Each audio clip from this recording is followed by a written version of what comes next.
And welcome back to Atreyu News. It is now Wednesday, May the 17th of 2017. Antifa Regressives block roadway and get hit by an SUV. More from the Regressives. Let's take a look.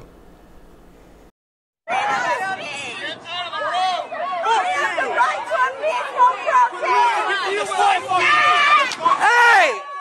What the fuck, bro? You better stay right there, dude. You better stay right there. You better stay right fucking there. You better stay right there. You better stay right there. You better stay right fucking there. Oh, you're fucking lucky. You're fucking lucky they're here, bro. Oh, you're fucking lucky they're here, bro. What the fuck? What the fuck? What the fuck? Fucking bullshit.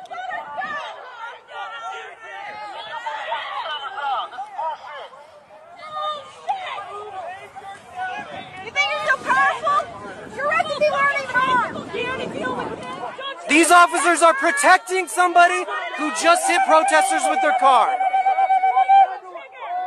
Why aren't you arresting him? Why aren't you arresting him? They want to kill you. Come on, we're gonna help you up. Why aren't you guys arresting him? Any reason? 2 people were hurt, and you guys are taking pictures instead of helping. Yeah, they're getting help. Needs to be documented. I'm just asking why you're not arresting him. I'm just curious. Yeah, Okay. yeah, we're fucking taking documentation. That's how the law works, dipshit.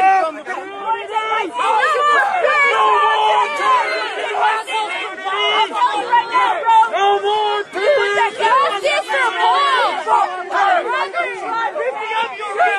Must you present your weapons?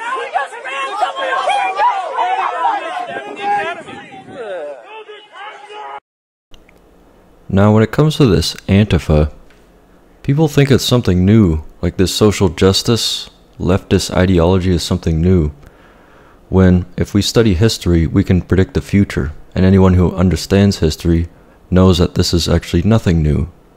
Going back to the Bolshevik Revolution in Russia, we see that on November 7th of 1917, Bolshevik leader Vladimir Lenin led his leftist revolutionaries in a revolt against the ineffective provisional government. Russia was still using the Julian calendar at the time, so period references show a October 25th date. However, the October Revolution ended the phase of the revolution instigated in February, replacing Russia's short-lived provincial parliamentary government with government by Soviets, local councils elected by bodies of workers and peasants. Liberal and monarchist forces, loosely organized into the White Army, immediately went to war against the Bolsheviks' Red Army in a series of battles that would become known as the Russian Civil War. Now this leftist takeover actually claimed 9 million people of unnatural deaths from terror, famine, and disease from 1918 to 1923.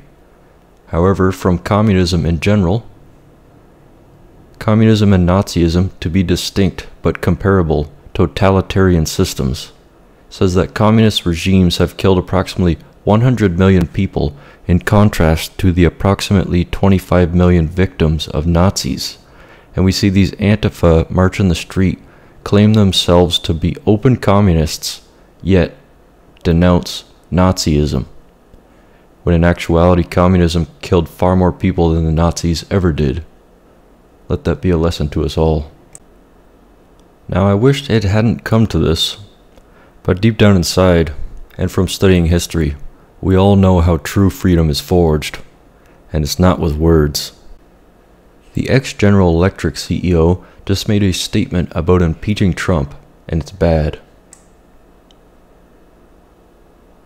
Former CEO of General Electric is claiming that if Trump is impeached, the market will blow away.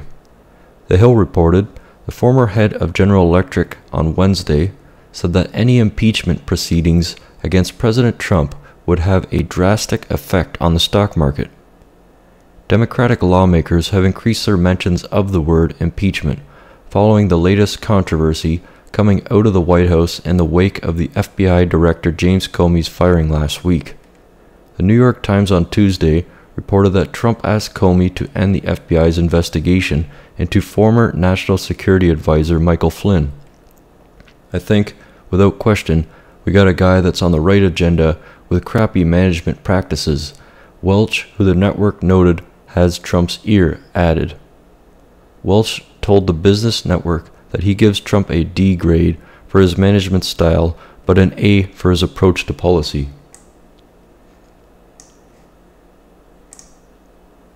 Lawmakers respond to Putin's offer, and it's bad.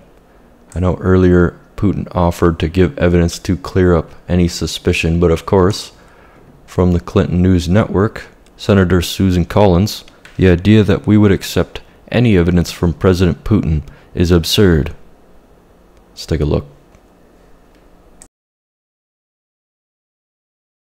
But I gotta tell you, we don't need them from the Russians. The idea that we would accept any evidence from President Putin is absurd. Well, what does it mean to you that you have these two different dynamics going on? One, that Putin, whether he's joking or not, was suggesting that they have a record of what happened in that meeting, and that Russia is consistently on these issues vigorously defending President Trump. What do you make of that?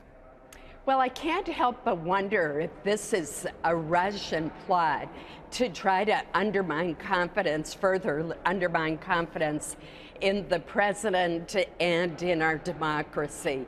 But unfortunately, when the president meets with the Russian foreign minister and the Russian ambassador, he gives more fuel to the fire. So I think he should stop meeting with the Russian leaders. They are not our friends, they are our adversaries.